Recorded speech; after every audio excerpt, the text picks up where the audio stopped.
વિદ્યાર્થી મિત્રો, શરીરલક્ષી મનોવિજ્ઞાન જૈવ મનોવિજ્ઞાનના પહેલો વિડીયો એ ગ્રુપનો વિડીયો એટલે કે વિડીયો નંબર 1, એમાં પ્રસ્તાવના, શરીરલક્ષી મનોવિજ્ઞાનની વ્યાખ્યા, શરીરલક્ષી કે જૈવ મનોવિજ્ઞાનનું સ્વરૂપ વગેરે પાયાના મુદ્દા વિસ્તારથી ભણી ગયા. હવે વિડીયો નંબર 2 એટલે કે બી, આ પ્રકારના વિડીયોમાં હવે આપણે આગળ વધીએ છીએ અભ્યાસક્રમના મુદ્દા પ્રમાણે. હવે આપણે જૈવ મનોવિજ્ઞાન કે શરીરલક્ષી મનોવિજ્ઞાનનું કાર્યક્ષેત્ર, સ્કોપ ઓફ બાયોલોજિકલ સાયકોલોજી, તેના સંદર્ભમાં સ્કોપ, એના માટે આ ગુજરાતીમાં શબ્દો છે અભ્યાસ ક્ષેત્ર, કાર્યક્ષેત્ર, અભ્યાસ વિસ્તાર વગેરે વગેરે. હવે શરીરલક્ષી મનોવિજ્ઞાનનું કાર્યક્ષેત્ર, અભ્યાસ ક્ષેત્ર આપણે સમજવાનું છે. શબ્દ અઘરો છે, કાર્યક્ષેત્ર, અભ્યાસ ક્ષેત્ર. હવે એમાં એકદમ સાદા શબ્દોમાં હું તમને કહું, સિમ્પલ ભાષામાં તમને કહું તો કોઈ પણ વિજ્ઞાનનું કાર્યક્ષેત્ર એટલે શું? તો કે કોઈ પણ વિજ્ઞાનનું અભ્યાસ ક્ષેત્ર કાર્ય અથવા કાર્યક્ષેત્ર એટલે એમાં ચર્ચવામાં આવતા મુખ્ય મુદ્દાઓ.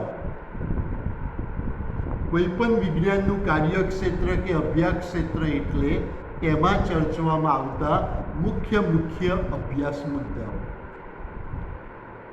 જૈવ મનોવિજ્ઞાન કે શરીરલક્ષી મનોવિજ્ઞાનનું કાર્યક્ષેત્ર અથવા અભ્યાસ ક્ષેત્ર એટલે શું એવો પ્રશ્ન થાય તો એ પ્રમાણે વ્યાખ્યા આપી તો કઈ રીતે અપાય? તો કે શરીરલક્ષી મનોવિજ્ઞાનમાં આવતા અભ્યાસ મુદ્દાઓ, બીજા શબ્દોમાં કહીએ તો શરીરલક્ષી કે જૈવ મનોવિજ્ઞાન કઈ બાબતોનો અભ્યાસ કરે છે તેને કાર્યક્ષેત્ર તરીકે ઓળખવામાં. શરીરલક્ષી મનોવિજ્ઞાનમાં જે બાબતોનો અભ્યાસ કરવામાં આવતો હોય, જે મુદ્દાઓનો અભ્યાસ કરવામાં આવતો હોય, એ તમામ મુદ્દા, તમામ અભ્યાસ પોઈન્ટ એ શેમાં સમાવેશ થાય? આ બધાનો સમાવેશ કાર્યક્ષેત્રમાં થાય છે. એટલે સાદા શબ્દોમાં તમને કહું તો શરીરલક્ષી મનોવિજ્ઞાન કઈ બાબતોનો અભ્યાસ કરે છે? શરીરલક્ષી મનોવિજ્ઞાનના અભ્યાસમાં કયા મુદ્દાઓનો સમાવેશ થાય છે તેને શરીરલક્ષી મનોવિજ્ઞાનનું કાર્યક્ષેત્ર કે અભ્યાસ ક્ષેત્ર કહે છે. શરીરલક્ષી મનોવિજ્ઞાનનું કાર્યક્ષેત્ર એટલે તેમાં ચર્ચવામાં આવતા મુખ્ય અભ્યાસ મુદ્દાઓ. એટલે કે શરીરલક્ષી મનોવિજ્ઞાનમાં જે મુદ્દાઓનો અભ્યાસ થતો હોય એ તમામ મુદ્દાઓનો સમાવેશ શેમાં કરવામાં આવે છે? અભ્યાસ ક્ષેત્ર, કાર્યક્ષેત્રમાં કરવામાં આવે છે. તો શરીરલક્ષી મનોવિજ્ઞાનનું કાર્યક્ષેત્ર, અભ્યાસ ક્ષેત્ર એ ખૂબ વિશાળ છે.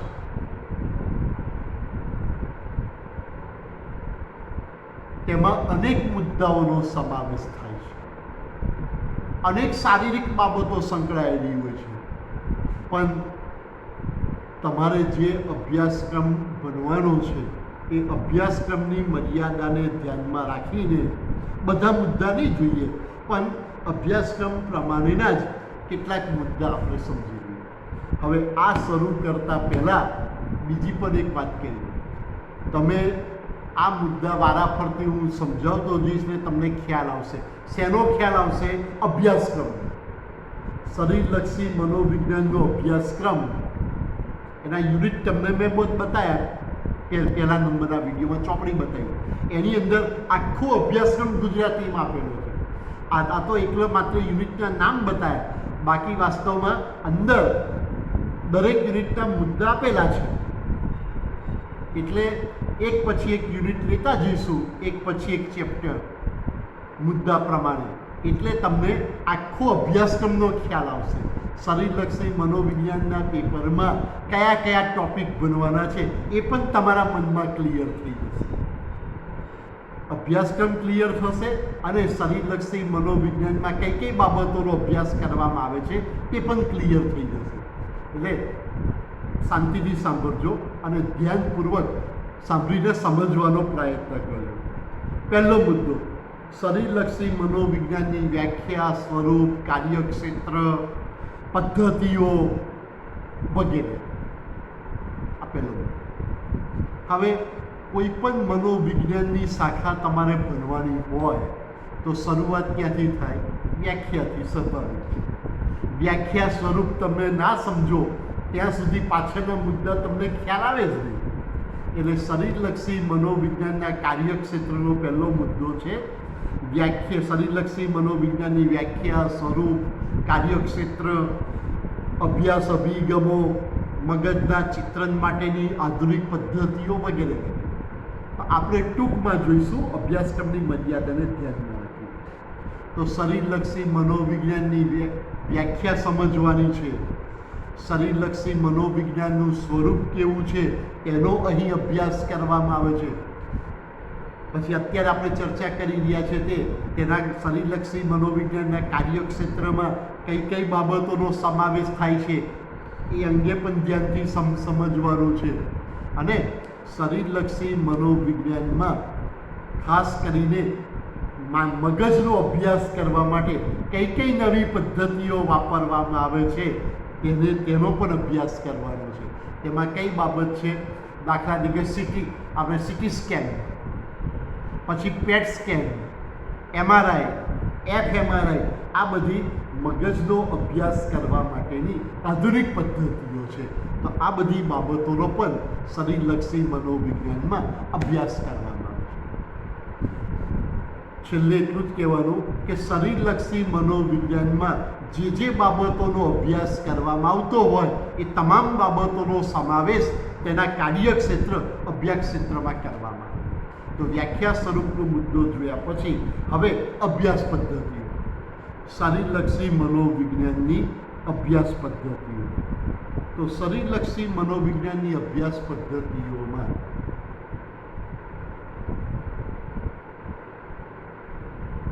કેટલીક વિશિષ્ટ પ્રકારની પદ્ધતિઓ સમજવાની.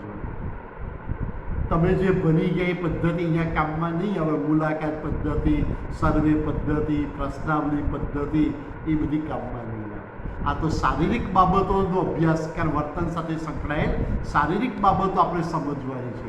એટલે એક વિશિષ્ટ પ્રકારની પદ્ધતિઓનો ઉપયોગ કરવાનો છે. શરીરલક્ષી મનોવિજ્ઞાનમાં વિશિષ્ટ પ્રકારની પદ્ધતિઓનો ઉપયોગ થાય છે તેનો અભ્યાસ કરવાનો છે. દાખલા તરીકે ચેતા શરીર રચના પદ્ધતિ, એમાં રંગાંકન પદ્ધતિ, પછી ક્ષય પદ્ધતિ, વિચ્છેદન પદ્ધતિ, વિદ્યુતીજા પદ્ધતિ, પછી મગજમાં જે વિદ્યુત ક્રિયાઓ થાય છે તેના સંદર્ભમાં વિદ્યુત આલેખન પદ્ધતિ, EEG પદ્ધતિ, સૂક્ષ્મ વિજાગ્ર પદ્ધતિ, પછી આપણા વર્તન પર કેમિકલની અસર થાય છે એના સંદર્ભમાં જૈવ રાસાયણિક પદ્ધતિ વગેરે પદ્ધતિઓનો અભ્યાસ શરીરલક્ષી મનોવિજ્ઞાનમાં કરવામાં આવે. હું તમને ટૂંકમાં કહું છું, પછી જે તે યુનિટ વખતે આપણે વિસ્તારથી આપણે સમજીશું. પછી ચેતાકોષ અને ચેતાતંત્ર. હવે માનવ શરીરનો મુખ્ય આધાર શું છે? તો કે મગજ અને ચેતાતંત્ર. મગજ અને ચેતાતંત્ર એ મુખ્ય ગણાય છે. આપણા વર્તનનો શારીરિક આધાર મેઇન છે. કેમ કે મગજ અને ચેતાતંત્ર એ સમગ્ર શરીરનો વહીવટ કરે છે. સમગ્ર શરીરની ક્રિયાઓનું સંચાલન અને નિયંત્રણ કરે. જે રીતે રાજા સમગ્ર રાજ્યનો વહીવટ કરે, બસ તેવી જ રીતે મગજ અને ચેતાતંત્ર એ સમગ્ર શરીરનો વહીવટ કરે એટલે કે શરીરમાં ચાલતી તમામ ક્રિયાઓનું સંચાલન અને નિયંત્રણ મગજ અને ચેતાતંત્ર કરે. એટલે વર્તન સાથે મગજ અને ચેતાતંત્ર ગાઢ રીતે સંકળાયેલું છે. મગજના જુદા જુદા ભાગો, અગ્ર મગજ, મધ્ય મગજ, પશ્ચ મગજ, પછી અંતઃસ્રાવી ગ્રંથિઓ, તેમાંથી જડતા હોર્મોન્સ, પછી વિટામિન, આંતરિક વાતાવરણ એની પર અસર થતી હોય છે. વિટામિનના અભાવથી જુદી જુદી બીમારીઓ થતી હોય છે. આ બધું પણ સંકળાયેલું છે વર્તન સાથે, પણ મગજ અને ચેતાતંત્ર સાથે અગ્રમગજ, મધ્ય મગજ, પશ્ચ મગજ અને મગજની ગ્રંથિઓમાંથી ઝરતા સ્રાવો, હોર્મોન સંકળાયેલા છે. પછી ચેતાકોષની રચના અને કાર્ય સંકળાયેલું છે. પછી ચેતાતંત્રના જુદા જુદા પ્રકારો, કેન્દ્રીય ચેતાતંત્ર, પરિધિ ચેતાતંત્ર, પરિધિ ચેતાતંત્રમાં શારીરિક ચેતાતંત્ર, સ્વયં સંચાલિત ચેતાતંત્ર, એમાં અનુકંપી તંત્ર, પરાનુકંપી તંત્ર, આમ તમામ મગજ અને ચેતાતંત્રના જુદા જુદા ભાગો દ્વારા જ શારીરિક ક્રિયાઓ થાય છે અને વર્તન ઉત્પન્ન થતું હોય છે. એટલે શારીરિક ક્રિયાઓ અને વર્તનને સમજવા માટે શેનો અભ્યાસ કરવો ખૂબ જરૂરી છે? મગજ અને ચેતાતંત્રનો. એટલે અહીંયા ખૂબ અભ્યાસ ક્ષેત્રમાં મગજ અને ચેતાતંત્ર ખૂબ જ મહત્ત્વનું છે તેમ આપણે કહી શકીએ. પછી પ્રત્યક્ષીકરણના શારીરિક આધારો. હવે પ્રત્યક્ષીકરણના શારીરિક આધારો, હવે એના માટે તમે BSM 1માં ભણી ગયા, યાદ કરો વિદ્યાર્થી મિત્રો, મનોવિજ્ઞાનની મૂળભૂત પ્રક્રિયા શું ભણી ગયા? તો તમે તો જવાબ આપો તો મને સંભળાય નહીં, તો હું જ કહી દઉં તમને. શારીરિક પ્રત્યક્ષીકરણના શારીરિક આધારો પહેલાં સંવેદન વિશે ભણી ગયા. સંવેદન અને પ્રત્યક્ષીકરણ, આ સંવેદન અને પ્રત્યક્ષીકરણ ખાસ સમજવું પડે. આપણી 5 ઇન્દ્રિયો છે: આંખ, કાન, નાક, જીભ, ત્વચા. કાન દ્વારા આપણે સાંભળીએ છીએ, આંખ દ્વારા જોઈએ છીએ, પછી ચામડી દ્વારા સ્પર્શનો અનુભવ થાય છે, જીભ દ્વારા સ્વાદનો અનુભવ થાય છે. આ બધી જુદી જુદી ઇન્દ્રિય દ્વારા જુદા જુદા સંવેદનો થાય છે. આ સંવેદન દ્વારા આપણને માહિતી મળે છે અને એ માહિતીનું મગજમાં જે અર્થઘટન થાય એ પ્રત્યક્ષીકરણ. 5 ઇન્દ્રિયો દ્વારા આપણને જે કંઈ માહિતી પ્રાપ્ત થાય એ સંવેદન, અને એ સંવેદનનો ચોક્કસ અર્થ કરીએ એ પ્રત્યક્ષીકરણ. દાખલા તરીકે કાન દ્વારા અવાજ સંભળાય છે, કાન દ્વારા અવાજ સંભળાયો એ સંવેદન. પણ આ અવાજ શેનો છે? ટીવીનો અવાજ છે, અથવા તો બહાર જે સાધન મૂક્યું હોય, આપણે સ્કૂટર મૂક્યું હોય, બાઇક મૂક્યું હોય, એ ચાલે ત્યારે એનો અવાજ છે, ચાલુ કરતી વખતનો અવાજ છે, અથવા તો બાજુની રૂમમાં કોઈ વાતો કરે છે એનો અવાજ છે, ઘંટનો અવાજ છે, શેનો અવાજ છે? એનું અર્થઘટન કરીએ એ પ્રત્યક્ષીકરણ. આમ સંવેદન દ્વારા આપણને માહિતી મળે અને એ માહિતીને ચોક્કસ અર્થ આપીએ એ પ્રત્યક્ષીકરણ. દાખલા તરીકે તમે ક્લાસમાં હોય, કોલેજમાં હોય, તો ઘંટ વાગે છે, તો 1 ઘંટ વાગે તેનો અર્થ શું થાય? લાંબો ઘંટ વાગે તેનો અર્થ જુદો થાય. કોલેજમાં ઘંટ વાગે એનો અર્થ અલગ થાય, અને મંદિરમાં ઘંટ વાગે એનું અર્થઘટન જુદું હોય. તો કાન દ્વારા ઘંટનો અવાજ સંભળાય, પણ જુદા જુદા સમયે જુદી જુદી જગ્યાએ ઘંટ વાગે તેનો અર્થ સમજીએ, એનું ચોક્કસ અર્થઘટન કરીએ એ પ્રત્યક્ષીકરણ. તો એના સંદર્ભમાં આપણા જુદા જુદા જે પ્રત્યક્ષીકરણ છે એના શારીરિક આધારનો અભ્યાસ કરવાનો છે. દાખલા તરીકે દ્રષ્ટિ પ્રત્યક્ષીકરણ. હવે દ્રષ્ટિ પ્રત્યક્ષીકરણને સમજવું હોય તો પહેલાં શેને સમજવું પડે? જેના દ્વારા દ્રષ્ટિ પ્રત્યક્ષીકરણ થાય છે એ આંખની રચનાને કાઢીએ. એ ના સમજીએ ત્યાં સુધી દ્રષ્ટિ પ્રત્યક્ષીકરણનો ખ્યાલ. શ્રવણ પ્રત્યક્ષીકરણ, ધ્વનિ પ્રત્યક્ષીકરણ સમજવું હોય તો પહેલાં શેનો અભ્યાસ કરવો પડે? કાનની રચનાને કાર્ય. એ ના સમજીએ ત્યાં સુધી ધ્વનિ પ્રત્યક્ષીકરણને આપણે સમજી ના શકીએ.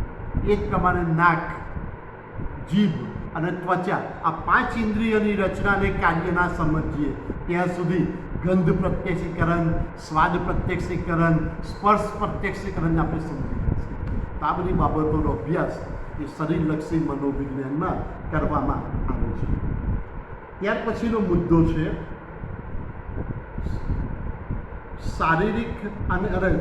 સાંવેદનિક અને કારક પ્રક્રિયા તંત્રના શારીરિક આધાર. હવે સાંવેદનિક પ્રક્રિયા તંત્ર આપણે હમણાં વાત કરી, સંવેદનો વિશે વાત કરી, તો તેના સંદર્ભમાં કહું છું કે આપણા મગજમાં જુદા જુદા જે પ્રત્યક્ષીકરણ જે થાય છે તેના ચોક્કસ ચેતા માર્ગો હોય છે. દાખલા તરીકે પગમાં કાંટો વાગ્યો તો એમાંથી નીકળતા ચેતા પ્રવાહો ચોક્કસ માર્ગે થઈને ક્યાં પહોંચે છે? મગજમાં આવેલ સ્પર્શ કેન્દ્રમાં પહોંચે છે. પરિણામે આપણને પીડાનો અનુભવ થાય છે.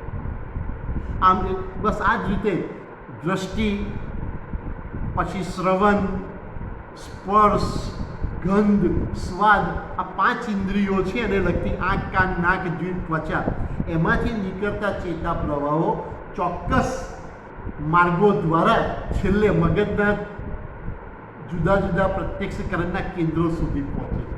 તો તે અંગેના દરેક સંવેદનના ચોક્કસ કેન્દ્રો આવેલા છે અને તેના ચેતા માર્ગો આવેલા છે. તેના સંદર્ભમાં વાત કરવાની છે. તો તેમાં તેના સંદર્ભમાં જાદુ, પ્રવૃત્તિ તંત્ર, પછી બોધાત્મક નકશા, સ્થળમાન નકશા વગેરે બાબતો પણ અમારા અભ્યાસ માટે આપણે જોવાની છે. પછી કારક પ્રક્રિયા તંત્ર. કારક પ્રક્રિયા તંત્રના સંદર્ભમાં કહેવું તો શું કહેવાય? સાદા શબ્દોમાં હલનચલનની ક્રિયા. આપણે વહેલી સવારથી મોડી રાત સુધી જુદી જુદી હલનચલનની જે ક્રિયાઓ કરીએ છીએ તેની સાથે પણ મગજના કેન્દ્રો સંકળાયેલા છે. કારક ક્ષેત્ર, મગજમાં કારક ક્ષેત્ર, પૂર્વ કારક ક્ષેત્રો આવેલા છે જેના દ્વારા જુદા જુદા હલનચલનો કરીએ છીએ. કેટલાક હલનચલનો સરળ હોય છે, એમાં શિક્ષણ, મહાવરા, પ્રેક્ટિસની જરૂર નથી હોતી, જ્યારે કેટલાક હલનચલનો અઘરા હોય છે, એમાં શિક્ષણ, મહાવરા અને તાલીમની જરૂર પડતી હોય છે.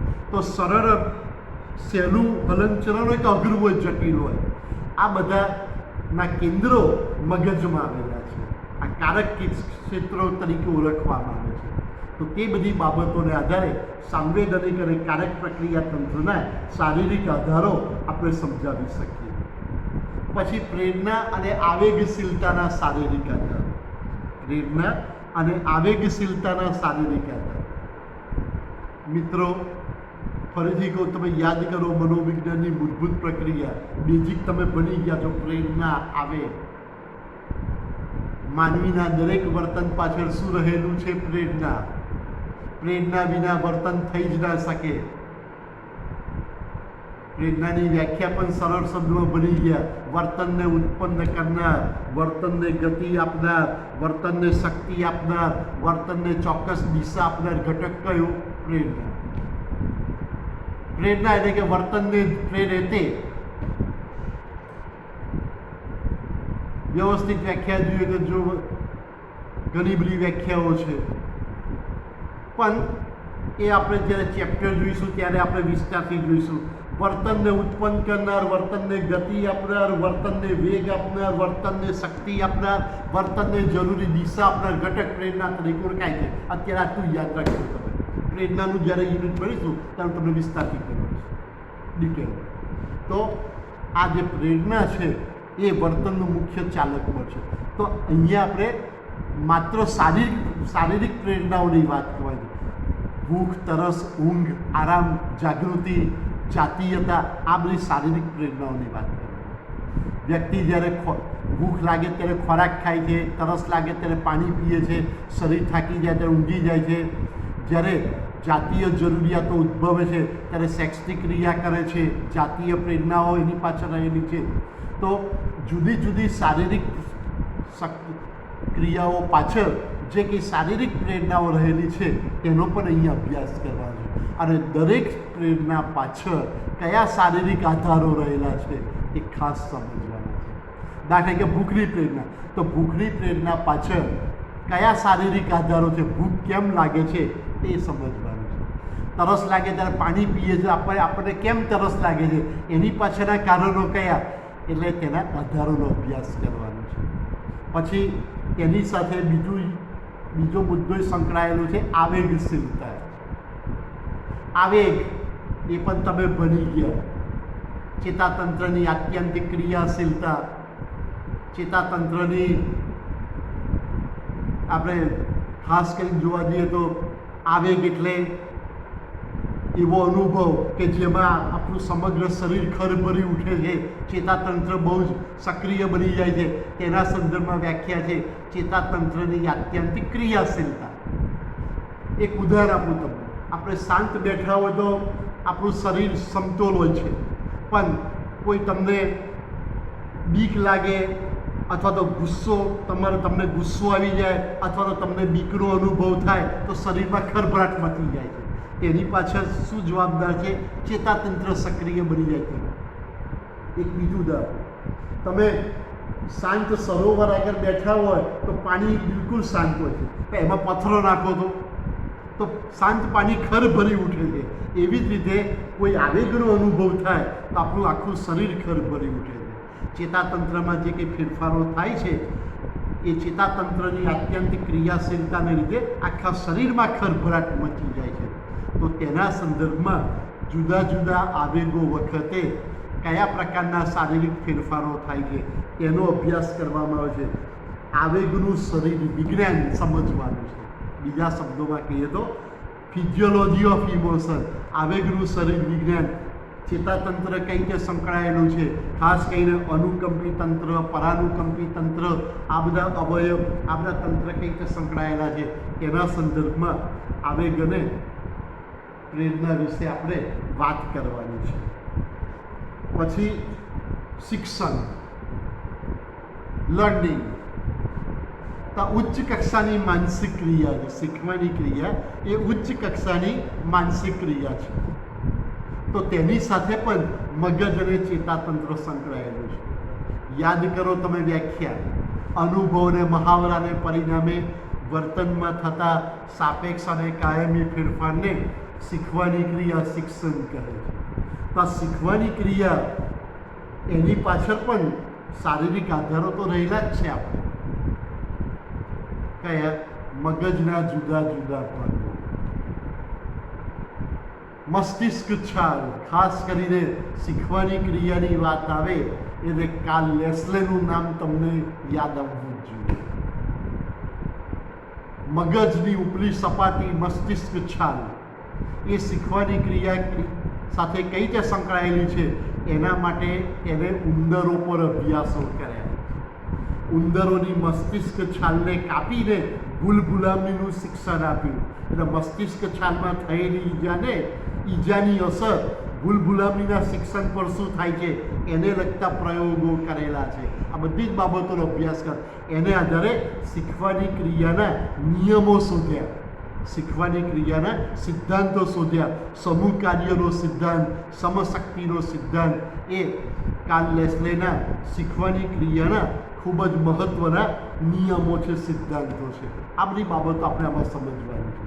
એટલે કે જે શીખવાની ક્રિયા થાય છે એની પાછળ મગજના જુદા જુદા ભાગો કઈ રીતે સંકળાયેલા છે તે બધી બાબતો આપણે સમજવાની. ત્યાર પછી સ્મૃતિ. હવે શિક્ષણ અને સ્મૃતિ એક જ સિક્કાના બે બાજુ સમાન છે, એટલે કે ગાઢ રીતે સંકળાયેલી છે. તમારે સારી રીતે શીખવું હોય તો યાદ રાખવું પણ પડે. તમને ગમે એટલું સારી રીતે સમજાવવામાં આવે પણ શીખેલી બાબતો યાદ જ ના રહે તો શિક્ષણ ક્રિયા અસરકારક ના બને. એટલે શિક્ષણ અને સ્મૃતિ એકબીજા સાથે સંકળાયેલી છે, એક જ સિક્કાની બે બાજુઓ સમાન છે. તો સ્મૃતિ એટલે શું એ તમે ભણી ગયા, યાદ કરો વ્યાખ્યા, ના યાદ આવતી એવું બોલો. ભૂતકાળમાં થઈ ગયેલા અનુભવોને વર્તમાનમાં અર્થમય રીતે પુનઃ જાગૃત કરવાની ક્રિયાને સ્મૃતિ કહે છે. મનોવિજ્ઞાનની મૂળભૂત પ્રક્રિયામાં ગેરસાર બની ગયા તે વ્યાખ્યા આપણે સમજવાની છે. પછી સ્મૃતિના 3 તબક્કા, પછી સ્મૃતિના પ્રકારો, લાંબા ગાળાની સ્મૃતિ, ટૂંકા ગાળાની સ્મૃતિ, પછી સ્મૃતિ સાથે મગજના કયા ભાગો સંકળાયેલા છે એનો અભ્યાસ કરવાનો છે. મગજમાં જુદા જુદા કેન્દ્રો આવેલા છે, શીખવાની ક્રિયાના કેન્દ્રો, એ રીતે સ્મૃતિ કેન્દ્રો પણ આવેલા છે. તો સ્મૃતિ કેન્દ્રો દ્વારા આ સ્મૃતિનો અનુભવ કઈ રીતે થાય છે, ભૂલાઈ ગયેલી બાબતો કઈ રીતે પુનઃ જાગૃત થાય છે, કેટલીક બાબતોનું વિસ્મરણ કઈ રીતે શા માટે થાય છે, એ બધી જ બાબતોનો અભ્યાસ આ સ્મૃતિ માટેની યંત્રણાઓમાં પણ કરવાનો છે. તો આ રીતે શરીરલક્ષી મનોવિજ્ઞાનના કાર્યક્ષેત્રમાં આટલી બાબતનો સમાવેશ થાય છે. ત્યાર પછી શરીરલક્ષી મનોવિજ્ઞાનના અભ્યાસનું મહત્ત્વ. તમે યાદ રાખજો મિત્રો, તમે કોઈ પણ પ્રકારનું પેપર ભણતા હોય, મનોવિજ્ઞાનનું કોઈ પણ પેપર ભણતા હોય તો એ અર્થ વગરનું નથી, નકામું નથી. દરેક પેપર, દરેક શાખા ઉપયોગી બનતી હોય છે. પછી એ શરીરલક્ષી મનોવિજ્ઞાન હોય, સમાજલક્ષી મનોવિજ્ઞાન હોય, સમાયોજનનું મનોવિજ્ઞાન હોય, હેલ્થ તંદુરસ્તીનું મનોવિજ્ઞાન હોય, એબનોર્મલ સાયકોલોજી અસાધારણ મનોવિજ્ઞાન હોય, કોઈ પણ પ્રકારનું મનોવિજ્ઞાન, દરેક મનોવિજ્ઞાનનો ચોક્કસ ઉપયોગ રહેલો છે.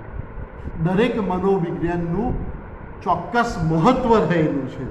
તો આમાં આપણે શરીરલક્ષી મનોવિજ્ઞાનના અભ્યાસનું મહત્ત્વ સમજવાનું છે. શરીરલક્ષી મનોવિજ્ઞાનના અભ્યાસનું મહત્ત્વ આપણે સમજવાનું છે.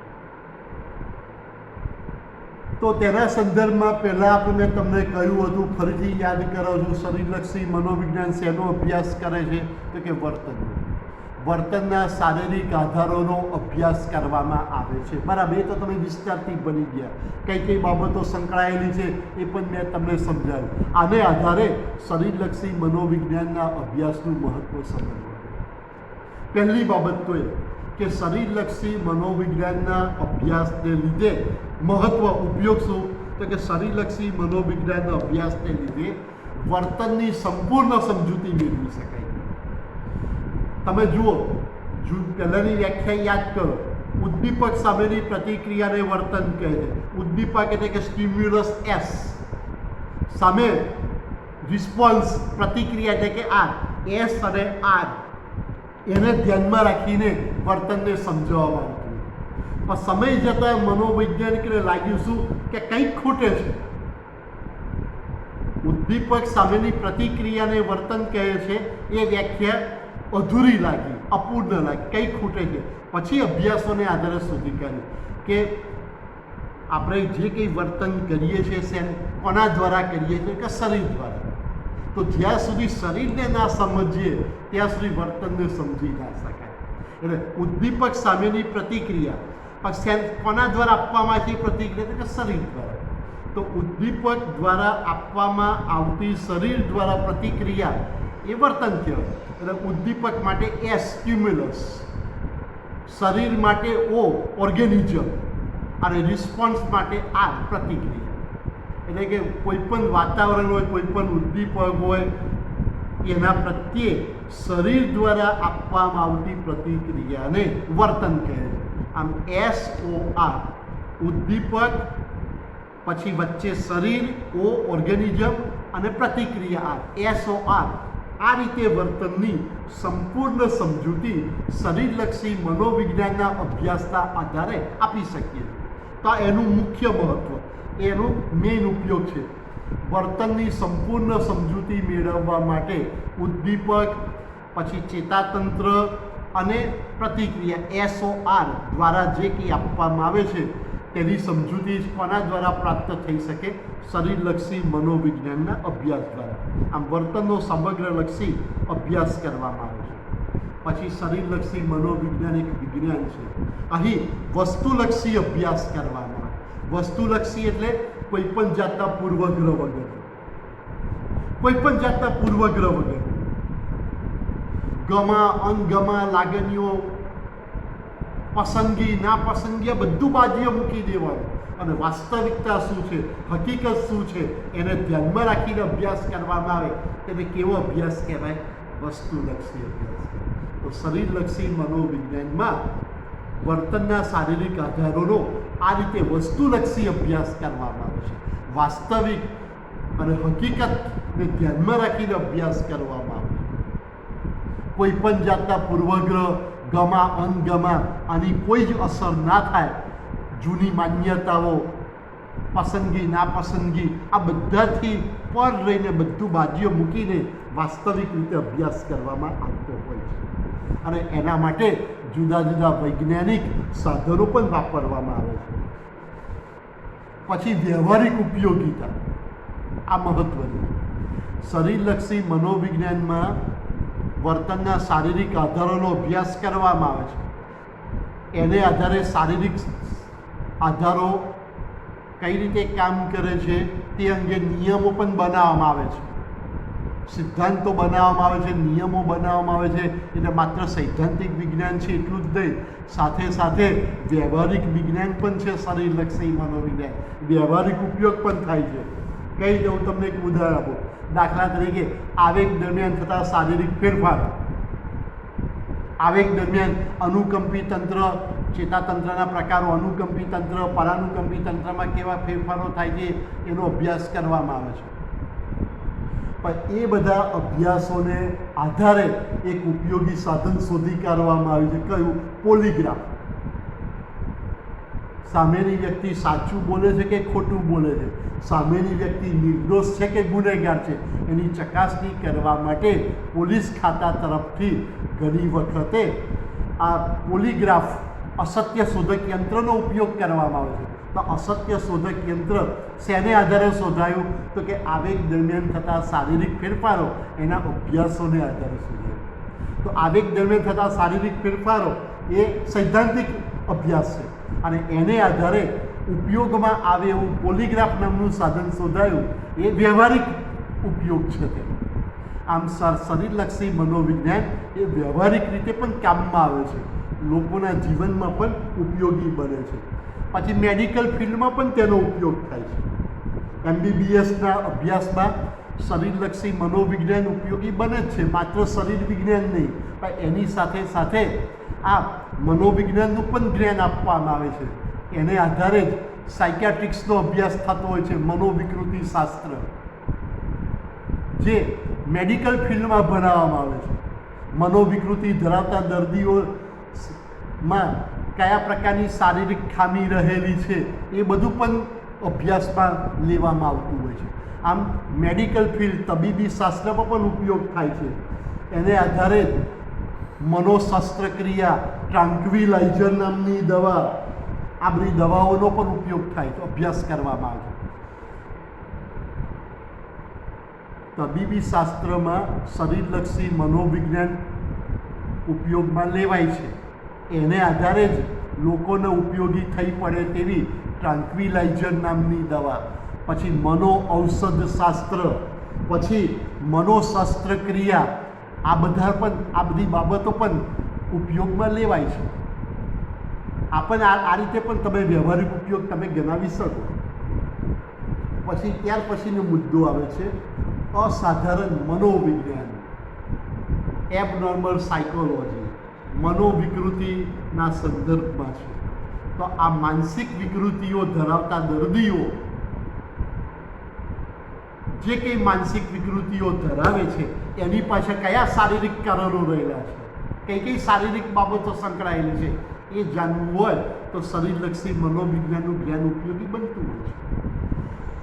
તમે જુઓ, મગજની ખામી, ચેતાતંત્રની ખામી, અંતઃસ્રાવી ગ્રંથિઓની ખામી, પછી વિટામિનની ખામી, આ બધાની અસર શેની પર પડે છે? વ્યક્તિની માનસિક તંદુરસ્તી. આ બધી જ બાબતો વર્તન સાથે સંકળાયેલી છે. વિટામિનની ખામીમાંથી જ ઘણી વખતે મંદબુદ્ધિ જન્મે છે. પછી અંતઃસ્રાવી ગ્રંથિઓની ખામીમાંથી જ વિકૃત વ્યક્તિત્વ જન્મે છે, વિકૃત વર્તન ઉદ્ભવે છે. તો આ બધું સમજવા માટે શારીરિક મનોવિજ્ઞાનનો અભ્યાસ ખૂબ જ ઉપયોગી બનતો હોય છે. તો આમ શરીરલક્ષી મનોવિજ્ઞાન આ રીતે ખૂબ ઉપયોગી છે, એનું ખૂબ જ મહત્ત્વ છે અને જીવનના વિવિધ પ્રશ્નો સમજવા માટે આમ એનું જ્ઞાન, એની માહિતી ઉપયોગમાં લેવાય છે. Thank you very much.